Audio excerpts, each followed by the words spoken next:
चलिए बेटा पार्टी ध्यान देंगे। कल आप लोगों को जहाँ से ऑर्नामेंट्स छोड़े थे वहीं से आपको लेके चल रहे हैं।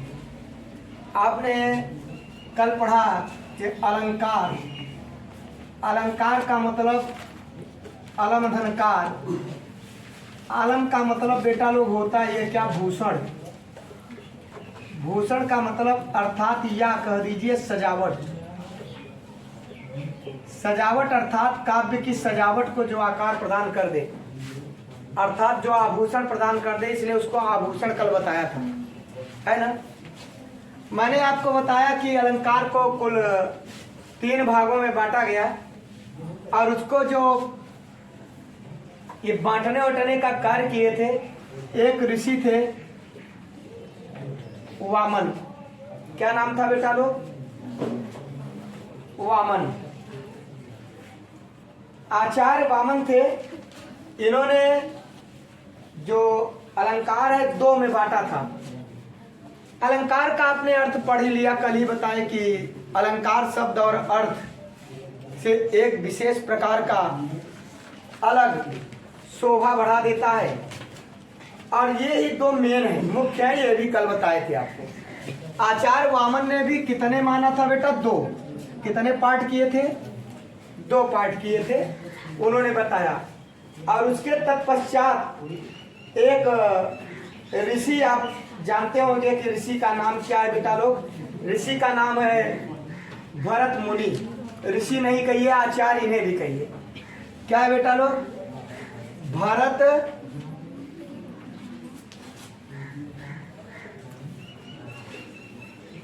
भरत मुनि, ठीक है। आचार्य वामन, आचार्य वामन, ठीक है। कोई दिक्कत है? ये कौन थे बेटा लोग? आचार्य। और ये आचार्य भरत मुनि। इन्होंने एक अपनी पुस्तक लिखी थी जिसका क्या नाम था बेटा लोग? नाट्य शास्त्र। क्या नाम था? नाट्य शास्त्र। इसमें भी इन्होंने अलंकार का प्रयोग किया है। इन्होंने कोई परिभाषा तो नहीं दिया। कोई दिक्कत है? भूषण होगा क्या? भूषण, भूषण, ठीक है ना बेटा। भूषण, भूषण में तो आ जुड़ जाता है, प्रत्यय है ना, ठीक है नहीं? आभूषण इसलिए हो जाता है। बात समझ में आया बेटा लोग? अब यहाँ पे इसका जो अर्थ होता है भूषण ही होता है। आभूषण कल आपको बताए थे कि किसका पूरा अलंकार का अर्थ बताए थे। बात समझ में आ गया? नहीं आ गया? बोल बेटा पार्टी। अब आप लोग एक बात का ध्यान देंगे कि जो भरत मुनि थे, अलंकार का प्रयोग तो इन्होंने भी अपने नाट्य शास्त्र में किया। और इन्होंने जो अलंकार का प्रयोग किया, उन्होंने रूपक, उपमा, अर्थात आप देख रहे होंगे कि अर्थालंकार। इन्होंने क्या किया बेटा लोग? रूपक, उपमा और साथ ही साथ इन्होंने एक किया आपका यमक अलंकार। क्या बेटा? यमक अलंकार। और इसके अलावा एक अलंकार इन्होंने और प्रस्तुत किया, उसका नाम है दीपक अलंकार। कौन सा अलंकार? दीपक। ये आप देख रहे हैं कि ये 3 अलंकार जो हैं, ये 3 अलंकार भरत मुनि ने जो प्रयोग किया, ये अर्थालंकार है। और आपने यमक अलंकार कल पढ़ा था, कनक कनकते सौगुनी मादकता अधिकाय, पढ़े थे ना। अर्थात कल आपने यमक अलंकार पढ़ा था। कल आपको मैंने शब्दालंकार पढ़ाया और शब्दालंकार में आपको 5 प्रकार के होते हैं। वो पुराना ये तैयारी होगा, उम्मीद करते हैं तैयार है ना। चलिए अब आगे आपको लेके चल रहे हैं कौन से अलंकार में बेटा लोग? अब आपको ले चल रहे हैं अर्थालंकार में। किस अलंकार में? आज आप लोगों को अलंकार पढ़ा रहे हैं। इसके बाद जो आपका अगला क्लास होगा उसमें शब्द और अर्थालंकार के बहुत सारे एग्जाम्पल का प्रयोग करके आपको समझाया जाएगा। क्योंकि अभी तो एक एग्जाम्पल आ रहा है, एक एग्जाम्पल या 2 एग्जाम्पल देके आपको समझाने का प्रयत्न कर रहे हैं। जब आप बहुत सारे एग्जाम्पल मिलेंगे और उसमें आप खोजोगे सभी को, तो आपको माने आराम से किसी भी प्रकार की कोई चिंता नहीं होगी, आ जाएगा। चलिए तो अर्थालंकार में आपको लेके चल रहे हैं। अर्थालंकार में क्या है बेटा लोग? अर्थालंकार में जहां किसी शब्द का अर्थ से ज्ञान हो, किससे हो? अर्थ से। अर्थ से उसकी शोभा बढ़े। अर्थ से क्या बढ़े बेटा? शोभा उसके किससे बढ़ेगा? उसके अर्थ से बढ़ेगा। और जो सबसे पहले इसी में चलते हैं, इन्होंने जो बताया भरत मुनि ने, कौन सा? उपमा अलंकार। उपमा अलंकार। अलंकार आप जोड़ लेंगे तो अपने आप आ जाएगा उपमा अलंकार। उपमा अलंकार में क्या होता है बेटा? इसमें जो है 4 चीजें पाई जाती हैं। एक उपमेय। क्या क्या पाई जाती है आप पूरा जानना जरूरी है। उपमेय, उपमेय जिसको हम बोलते हैं प्रस्तुत चीजें। दूसरा होता है बेटा लोग उपमान।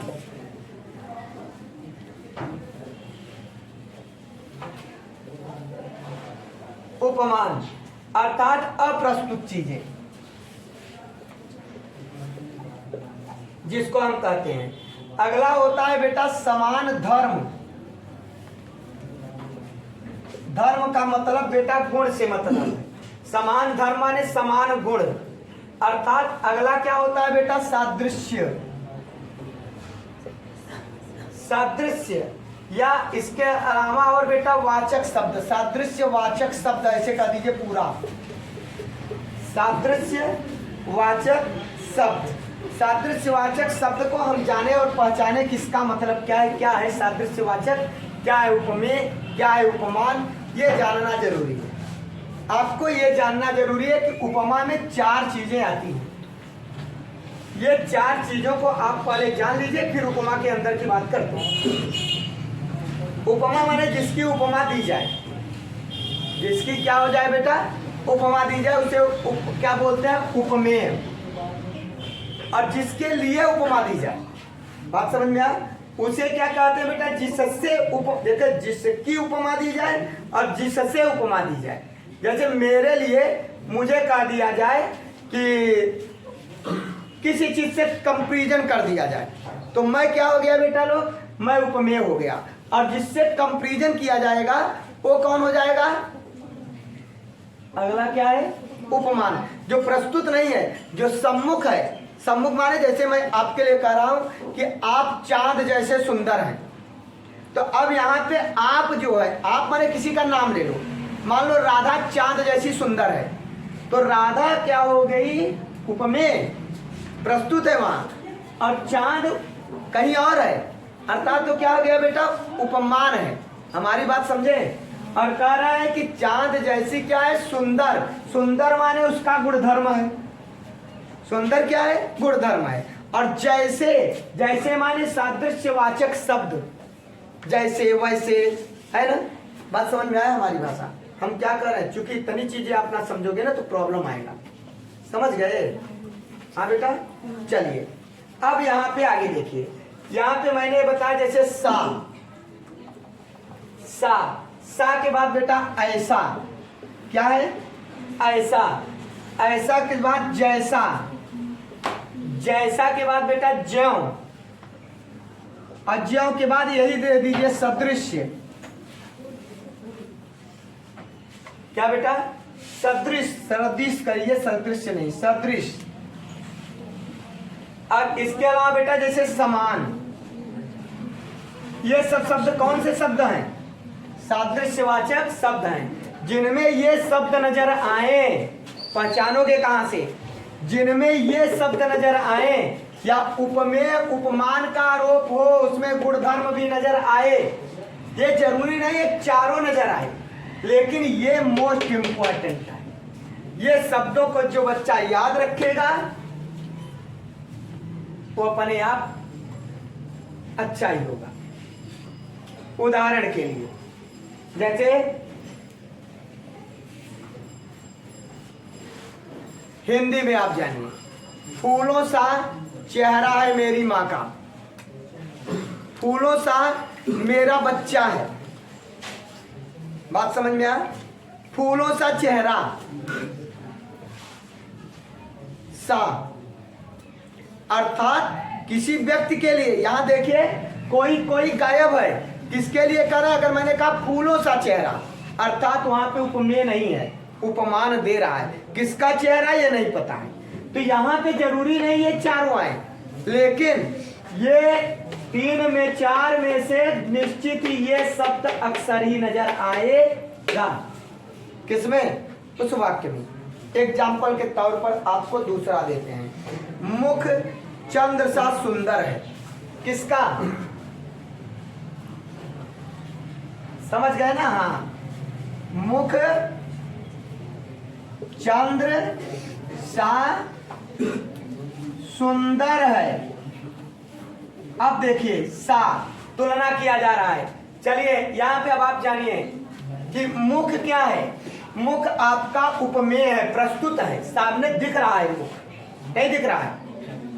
और चंद्र माने चांद है ना, रात में दिखाई पड़ता है, दिन में रहता है क्या? अरे रहता है, दिन में भी रहता है और रात में भी। अब इतना उजाला हो जाता है सूर्य का तो ढक जाता है, ठीक है ना? ऐसा नहीं कि लाठी लेके डंडा लेके भगा देते उसको, ठीक है। अब बेटा मुख चंद्र सा सुंदर है, यहाँ पे बता रहा है चंद्र सा, और ये सुंदर, ये उपमेय, ये उपमान, ये सा सादृश्यवाचक शब्द, सुंदर उसका गुणधर्म, 4 के चारों शब्द नजर आए। और जब चारों शब्द नजर आए तो उपमा में भी उपमा होता है। क्या होता है बेटा? उपमा में भी उपमा होता है। तो उपमा अलंकार को 2 प्रकार का बांटा गया है। कितने प्रकार का? पूर्णोपमा, लुप्तोपमा, लुप्त और पूर्ण। उपमा जोड़ देंगे तो आपका क्या हो जाएगा बेटा? लोग संधि, संधि पढ़ाए हैं, तो इसीलिए हो गया लुप्तोपमा। अब इसका मतलब जानिए, जहां ये चारों चीजें नजर आए, उपमेय, उपमान, समान, गुणधर्म, सादृश्यवाचक शब्द, तो वो पूर्ण उपमा है। कैसा उपमा है? पूर्ण उपमा है। जैसे मुख चंद्र सा है, मुख चंद्र सा सुंदर है, ये पूर्ण उपमा। और यहीं पे हो जाए मुख चंद्र सा है सुंदर, कट गया तो एक चीज गायब हुई है। 4 में से क्या गायब? समान गुणधर्म। हमको लगता है ये चारों में से, जैसे आप लोग नाउन प्रोनाउन एडजेक्टिव एडवर्ब पढ़ते हैं ना, ऐसे उपमा में 4 चीजें होती हैं। इन 4 में कौन क्या किसे कहते हैं ये आपको आना चाहिए। नहीं समझ में आ रहा है? बोल भैया, समझ में आ रहा है? तो अर्थात मुख चंद्र सा है, मुख आपका क्या है? उपमेय, प्रस्तुत चीजें लिख दिया गया।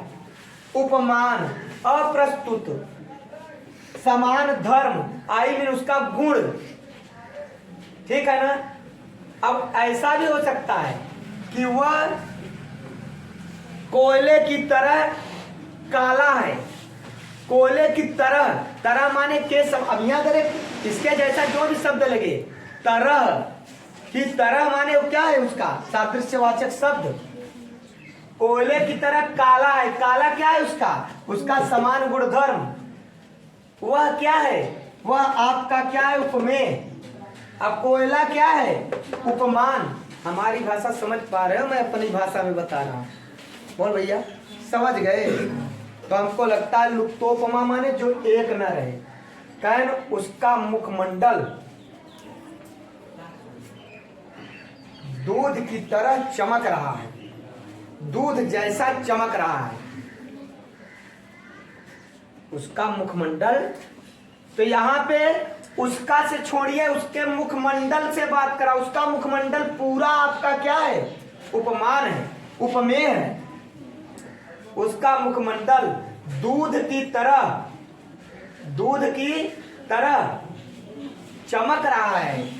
अब दूध से तुलना किया गया, दूध आपका क्या हो गया? उपमान। हमारी भाषा समझ रहे हो ना? और की तरह चमक रहा है, दूध की तरह क्या हो रहा है बेटा? चमक रहा है। बात समझ में आ रहा है? दूध के और की तरह ये दे दिया, चमकना, सादृश्यवाचक की तरह। हमारी भाषा समझ गए कि नहीं समझ पाए? बोल भैया, हो जाएगा कि ना हो पाएगा?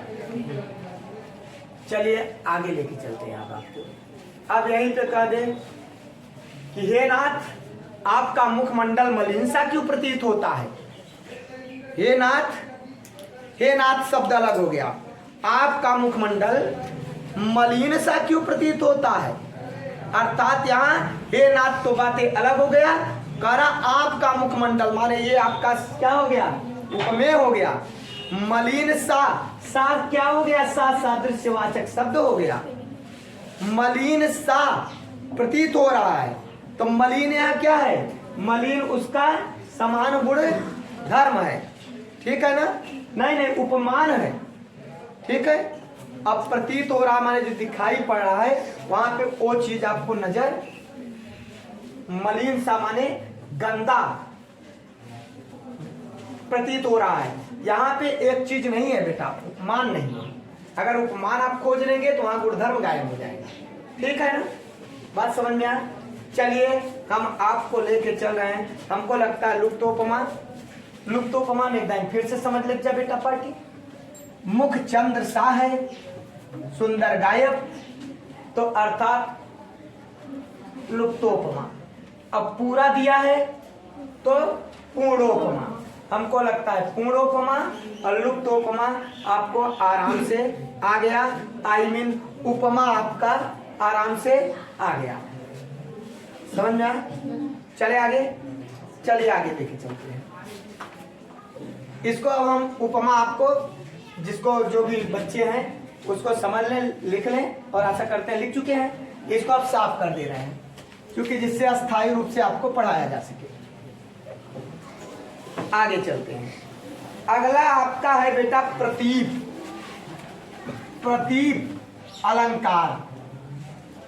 क्या है प्रतीप अलंकार? इसके विषय में हम आप लोगों को बताने चल रहे हैं।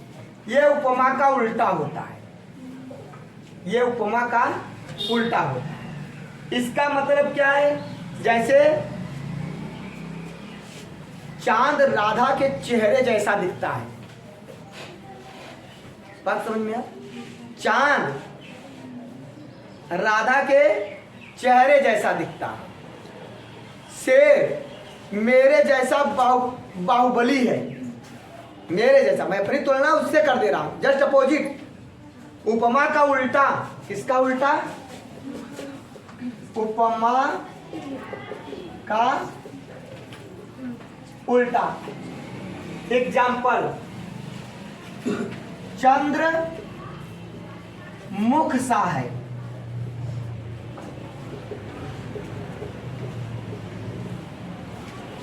चंद्र कैसा है? मुख सा। अब समझिए, चंद्रमा को बता रहे हो मुख जैसा है, अब मुख चंद्र सा है, ये उपमा। अब चंद्र मुख सा है, तो कौन सा अलंकार हो गया बेटा? प्रतीप अलंकार। बात समझ में आया क्या कि नहीं आया बेटा? अब आगे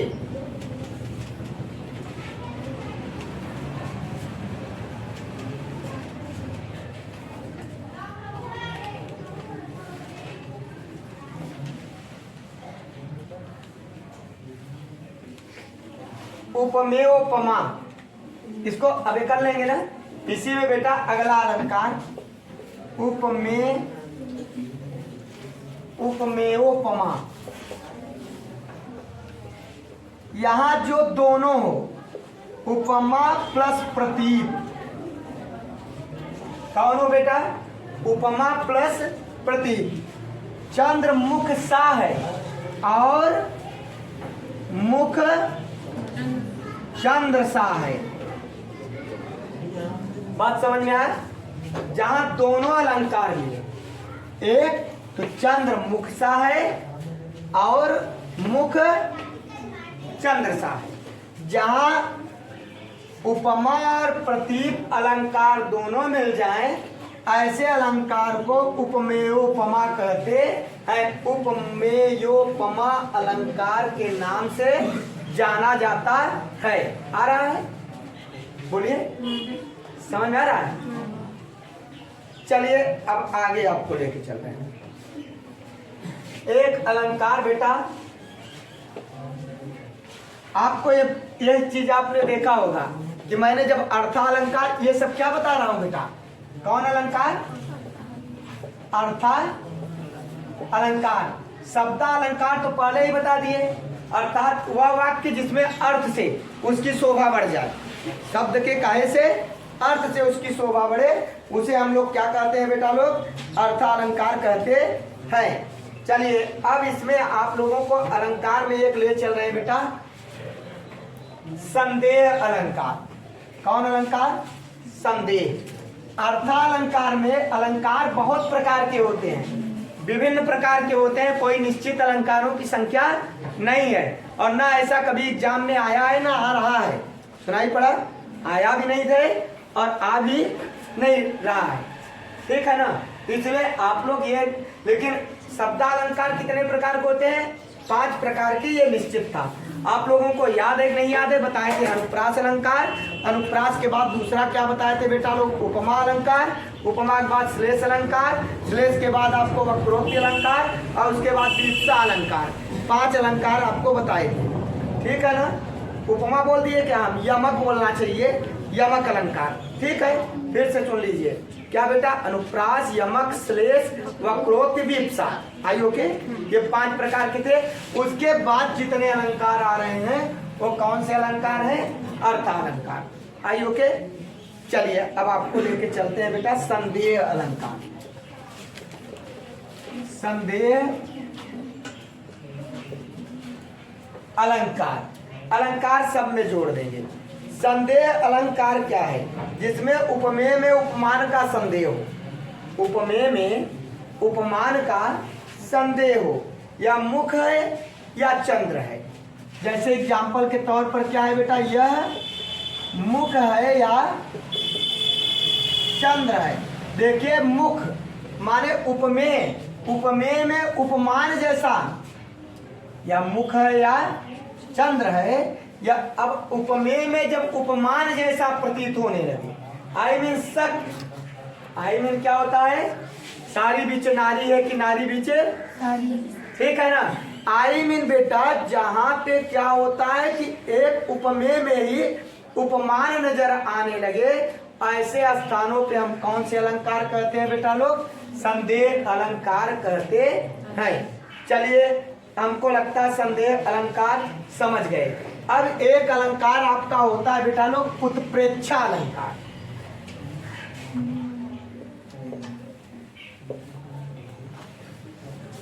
उत्प्रेक्षा अलंकार, उत्प्रेक्षा अलंकार को पहचानने का कुछ सादृश्य वर्ण होते हैं, वर्ग माने शब्द होते हैं। क्या क्या होते हैं आप जाने बेटा, जिसको हम बोधक शब्द माने बोध कराता है, बोधक शब्द मनहु, मानो, जनहु, जानो, मनहु मानो, जनहु जानो, जन जनहु, मन मनहु, यह तरीके के ना बेटा, जन समझ में आया, अर्थात मानो, बात समझ में आया, अर्थात मान ल। क्या मान ल, ये बोर्ड नहीं है, व्हाइट बोर्ड नहीं है, ब्लैक बोर्ड है। ये व्हाइट बोर्ड है, ये व्हाइट बोर्ड नहीं है, मानो ब्लैक बोर्ड है। अब मानो जहां ऐसे शब्द आ जाए वाक्य के काव्य के, तो वहां पे आपके क्या शब्द कहलाते हैं, कौन से अलंकार कहलाते हैं, उत्प्रेक्षा अलंकार के नाम से उसे जाना जाता है। बात समझ में आ रहा है। जैसे एग्जाम्पल के तौर पर दूसरा जानो, मुख है, मुख मानो चंद्र है, क्योंकि हमने चंद्र को पकड़ा है तो चंद्र से ही अधिक से अधिक एग्जाम्पल दे रहे हैं, ठीक है ना। मुख मानो चंद्र है, कैसे कहा थे, अरे यार है सार आज मोहम्मद एकदम चंद्र जैसा लागता, कितना चमक बा चंद्रमा की तरह है ना, माना एकदम। बात समझ में आई। अर्थात जहां पे इस तरीके के वाक्य, क्योंकि डिफरेंस आप, हमारा भारत देश है तो डिफरेंस आप वहाँ के क्या होते हैं बेटा, भाषा होते हैं। अब भाषा माने एक बोली होती है, बोली में एक विशेष क्षेत्र में बोली जाती है, जैसे हमारे लोगन के शब्द यहाँ प्रकार है ना, है कि नहीं बेटा लोग। तो अब यहाँ पे क्या करें, मुख मानो चंद्र, जहाँ पे बोधक शब्द मनऊ मानो, जनऊ जानो, जन मनऊ, यह तरीके के शब्द जहाँ भी प्रस्तुत हो वहाँ बेटा लोग का होता उत्प्रेक्षा अलंकार। देखिए है बहुत सरल अलंकार, लेकिन बच्चों को अलंकार में फिर भी क्या होती है बेटा, प्रॉब्लम होती है। प्रॉब्लम इसलिए होती है कि बहुत सारे बच्चे उसको क्या करते हैं बेटा लोग, समझ नहीं पाते और उसको याद भी नहीं रखते, जिसके कारण उनको प्रॉब्लम क्रिएट होती है। ठीक है ना।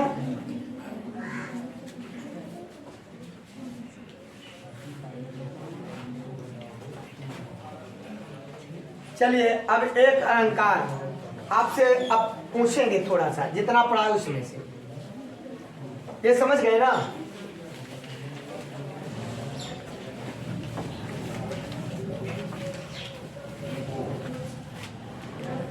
उनका शरीर हाथी सा है। कौन सा अलंकार हुआ? उपमा अलंकार है ना। मानो उनका शरीर हाथी है, समझ रहे हो? उनका शरीर हाथी है कि इंसान का, संदेह। बात समझ रहे हो ना। अपने भाषा में भी जब आपके लाइफ में कोई भी बात इस प्रकार आए तो तुरंत अगर हमको अलंकार याद आ जाए, तुरंत हमको यदि रस याद आ जाए, तो ऐसी दशाओं में रस और अलंकार हम भूलेंगे नहीं, है ना। कहते हैं कि चुड़ैल जैसी दिखती है, कौन सा अलंकार है ना। चुड़ैल जैसी माने कैसे? अच्छा यहाँ पे चुड़ैल क्या है? उपमेय है कि उपमान है? उपमान है। यहाँ पे पूर्णोपमा है कि लुप्तोपमा है ना, क्योंकि कौन है इसके लिए बताया नहीं गया, घर में बोल नहीं देते हैं। चलिए आगे।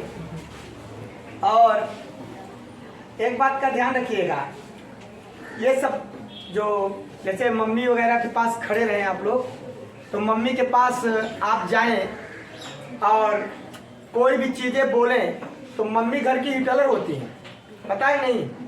तो जैसे मम्मी के पास खड़े होकर मम्मी के विरुद्ध कोई भी बात बोलेंगे ना, ताक से ऐसे मारती हैं, पाए हो, है ना। हाँ, तो मम्मी से जब भी आप बात करिए तो थोड़ा सा उनके हाथ के बराबर दूरी बना के करिए। अच्छा, अब पापा से कितनी दूरी बनाना पड़ता है?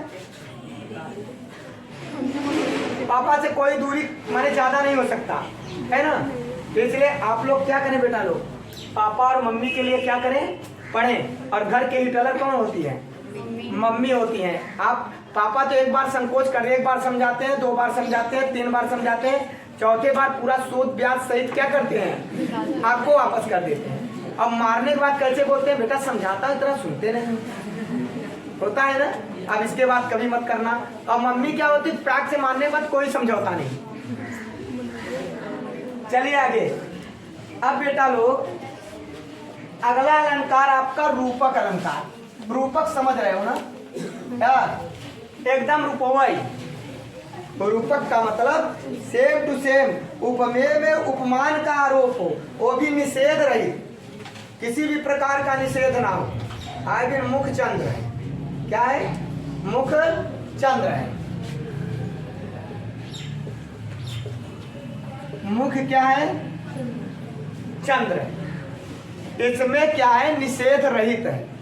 मुख चंद्र है, किसी प्रकार का शंका नहीं है, अर्थात निषेध रहित है। क्या है बेटा लोग? निषेध रहित है। और निषेध रहित हो तब वहां पे क्या है?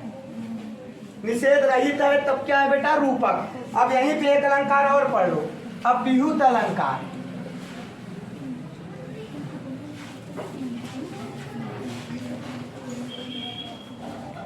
आपका अभ्युत, अपह्युत अलंकार। यहाँ क्या है बेटा? यहाँ भी वही है, उपमेय में उपमान का आरोप है लेकिन निषेध सहित।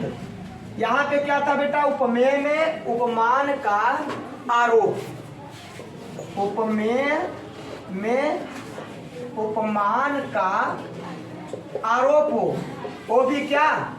निषेध रहित। और इसमें क्या हो जाएगा बेटा लोग? निषेध सहित। उपमेय में उपमान का आरोप हो अपियुत में, लेकिन निषेध सहित। बात समझ में आया? अब निषेध सहित का मतलब जानो। एग्जाम्पल के तौर पर आपके रहित, इसमें क्या है, मुख चंद्र है, ये इसमें किसी भी प्रकार का ना नहीं है, माने शंका नहीं है, ठीक है ना। और निषेध सहित का मतलब क्या होता है बेटा लोग? निषेध का सहित यह मुख नहीं चंद्र है। क्या है? यह मुख नहीं चंद्र है। ध्यान दीजिए, निषेध के साथ उपमेय में उपमान की बातें रखना। ये मुख चंद्र है, यहाँ ना नू नहीं ना, और यहाँ यह मुख नहीं चंद्र है, अर्थात निषेध सहित। आरोप तो वही है, उपमेय में उपमान का आरोप लगा रहा है तो उपमेय मुख, लेकिन कह रहा है उपमान है, उपमान। और यहाँ कह रहा है मुख नहीं चंद्र है, माने यहाँ पे आपका निषेध सहित है और यहाँ पे बेटा निषेध रहित है। नहीं समझा आ रहा है? हाँ बेटा लोग, तो चलिए अब आपको लेके चल रहे हैं बेटा लोग कहाँ, इसको साफ कर देना है, ठीक है। आपको पढ़ाए बेटा लोग क्या, रूपक। रूपक समझ गए ना? जैसे मैं ही तुम हूं, मैं ही तुम हूं, कहते नहीं है, मैं ही तुम हो। यहाँ क्या रूपक है ना? क्या है? चरण कमल, अर्थात चरण कमल माने कमल रूपी चरण, कमल रूपी चरण की बात कर रहा है। ऐसे आपके जब काव्य में मिलेंगे ना, तो हाँ आपको समझना पड़ेगा ये कह रहा वही है, वही सेम टू सेम। मैंने कहा मैं ही तुम हो। अब अगला क्या है? मैं नहीं, तुम, मैं नहीं, अर्थात मैं खुद मैं नहीं हूं, बल्कि कौन हो? तुम हो। ऐसा क्या हो जाएगा? अपिहुत अलंकार। ये अपने शब्दों में आपको बता रहे हैं। काव्य में जब आता है तो काव्य में इसको समझना पड़ता है। जो इसके बाद आपका जब अगला आएगा तो मेन तो ये नहीं है, मेन वहाँ पहचानना जरूरी है, जो आपको कल लिखेंगे और बताएंगे, और आप समझ के उसको क्या करेंगे, बताएंगे कि ये सही है, हम समझ पा रहे हैं कि नहीं समझ पा रहे हैं। चलिए आगे चलते हैं बेटा। अतिशयोक्ति अलंकार, अतिशयोक्ति सबसे पहले लिखना सीख ले। अतिशयोक्ति कैसे लिखा जाता है, लिख लिए बेटा लोग। हाँ, उपमेय को निकालकर उपमान के साथ अभिन्नता प्रदर्शित करना, जहां बहुत बढ़ा चढ़ाकर लोक सीमा के बाहर बाती की जाए। कहां चला जाए? लोक सीमा के बाहर। जैसे बेटा लोग यह चंद्र है, यह क्या है? चंद्र है। जैसे मान लो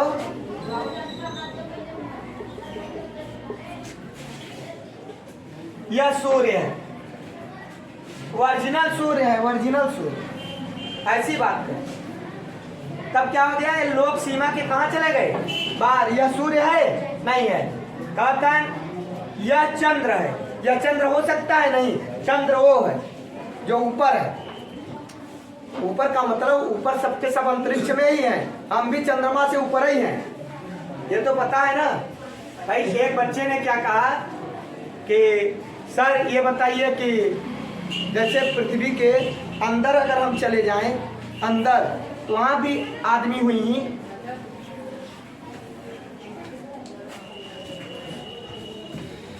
एक बच्चे ने क्या कहा सर ये मैंने बताया बेटा, ये पृथ्वी ऐसी कुछ है नारंगी में, थोड़ा सा गोल एकदम नहीं है, तो इसके अंदर क्या भरा है? पानी। एक बच्चे ने कहा कि सर अगर एक हम आर पार छेद कर दें का नीचे चूहे लगे,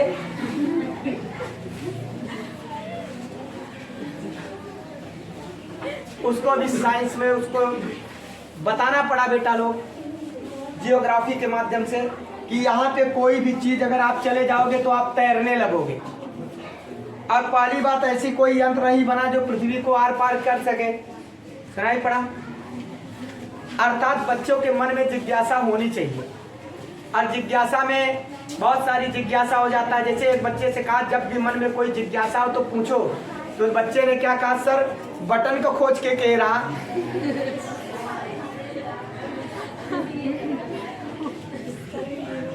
हमने कहा अरे प्रभु आप कहाँ से आए, इतना सुंदर क्वेश्चन आप लेके आते हैं। कल आप पूछेंगे टोपी का खोज किसने किया था। तो खोज का मतलब कुछ अलग चीजें होती हैं जिसको आदमी ध्यान में रखे। सब तो अपनी अपने दिमाग का उपज था जो सभी लोगों ने क्या किया, बना दिया, है ना बेटा लोग। चलिए आगे चलते हैं। अब बेटा क्या है,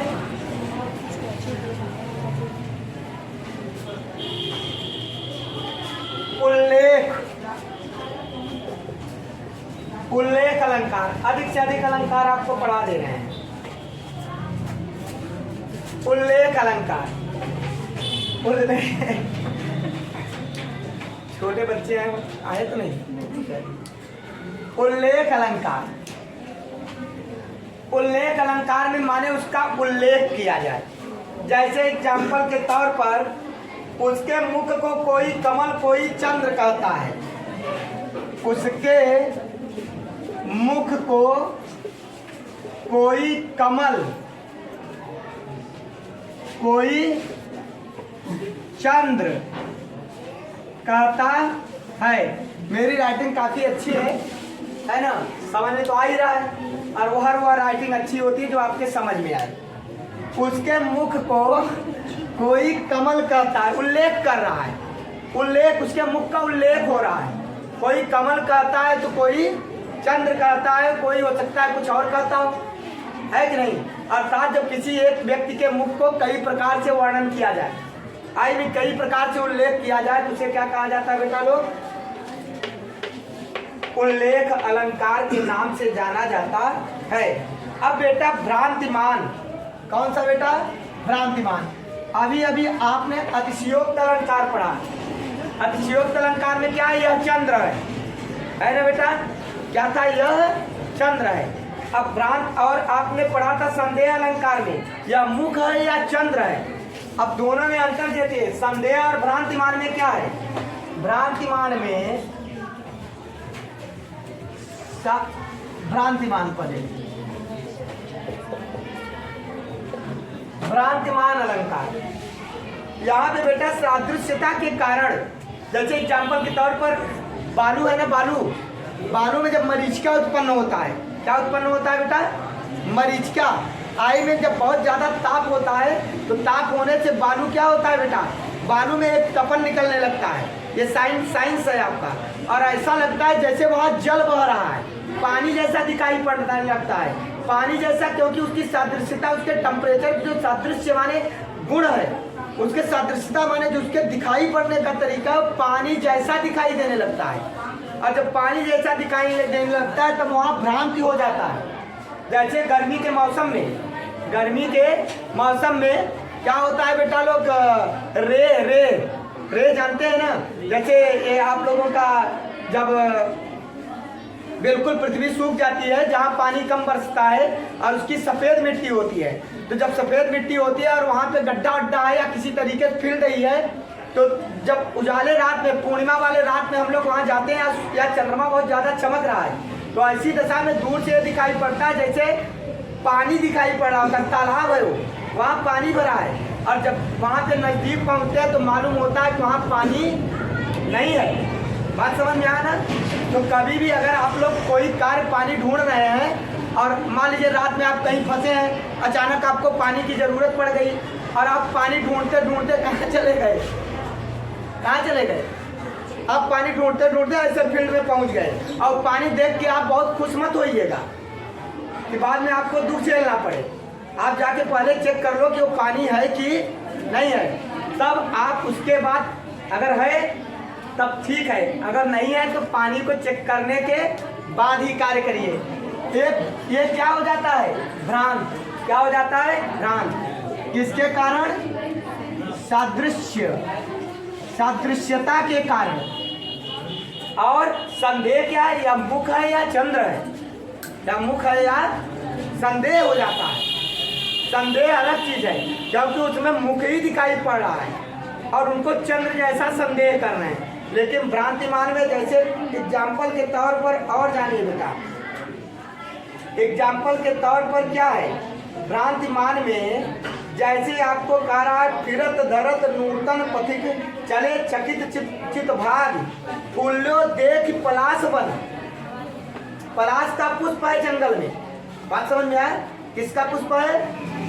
पलाश का पुष्प है। और पलाश के पुष्प के लिए कह रहा है फूल्यो देख पलाश बन समुझे समुझ तवाग, माने आग समझ लेते हैं। क्या कह रहा है बेटा, यहाँ पे पलाश के फूल के लाल है और इसको क्या हो जाता है, उन्हें संदेह हो जाता है कि पूरे के बहुत सारे पुष्प हैं पलाश के, और कोई आदमी जा रहा है उधर देख रहा है तो क्या हो रहा है, पलाश का फूल का जो कलर है बड़े लाल रंग का होता है और उसको देखकर उनको भ्रम हो जाता है कि जंगल में क्या लग गया है, आग लग गया है, और उसको देखकर वो क्या करते हैं, भाग जाते हैं। ऐसी बात कर रहा है। तो अर्थात आग के जैसा सादृश्यता नजर आता है जिसके कारण भ्रांति हो जाती है। बात समझ में आया? संदेह और भ्रांति में माइनस ही माने क्या है, उसमें अंतर है, उसको आप लोग अच्छे से क्या करना, समझ लेना बेटा लोग, ठीक है ना। अब इस तरीके से बेटा लोग और बहुत सारे इसका जो अलंकार है, इसका अलंकार बहुत अधिक मात्रा में है, कोई एक प्रकार का नहीं है।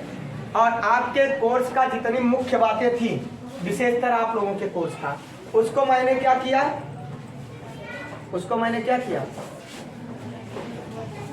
बता दिया। और इसके तत्पश्चात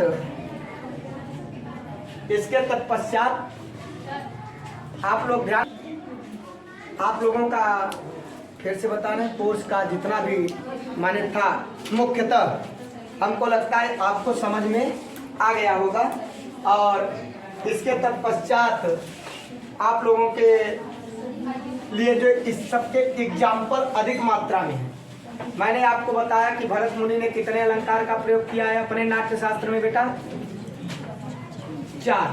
कौन कौन किया है, रूपक, उपमा और यमक। और जो आपका इसका जो बांटा है, दीपक है ये, ठीक है ना। और जो इन्होंने बांटा है बेटा लोग, कौन, वामन ने इसको प्रकार में बांटा है। अलंकार मुख्यतः कितने प्रकार का बताया उन्होंने, 2 प्रकार का। वो कौन कौन 2 प्रकार का बताया बेटा लोग, शब्दालंकार और अर्थालंकार। ये किसने बताया है, वामन, ठीक है। एक बच्चा 4 बोल रहा है ना, तो 4 तो मैंने कभी बताया नहीं, 3 बताया था टोटल। 3 भी बोले होते तो अच्छा था, मगर आप लोग ने क्या बताया, 4 बताया। तो 4 नहीं बेटा, कितना होता है, 2। और अलंकार का मतलब इसका संदर्भ, जब इसको प्रतिच्छेदन करें माने इसका विच्छेद कर देंगे अलंकार को, तो क्या होता है बेटा लोग, अलम धनकार बराबर अलंकार होता है। इसको आप लोग जानिए। बाकी पहले वीडियो में आपको बताया कि आभूषण और बहुत सारी तुलना किया है। तो आई होप जो भी बच्चा इसको पढ़ लेगा, तैयारी किया होगा, तो हमको लगता है लाइफ में अपने कोई भी इस तरीके की चीज़ें आएगी तो आपको अलंकार में प्रॉब्लम नहीं होगा। और आपका अलंकार, कुछ जो 9, 10, 11, 12 के बच्चे हैं वो कहते हैं कि हमारे में अलंकार नहीं है ना।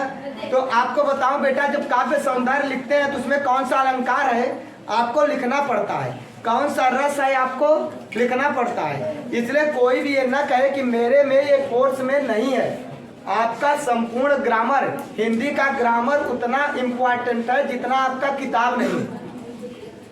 किताब में आप क्या करेंगे, बोर्ड एग्जाम में दे देंगे, उसका संदर्भ सहित व्याख्या लिख देंगे, प्रसंग लिख देंगे, काम हो जाएगा। लेकिन अगर उसमें काव्य सौंदर्य लिखने के लिए आया और आप नहीं लिख पाएंगे तो फिर प्रॉब्लम होगा।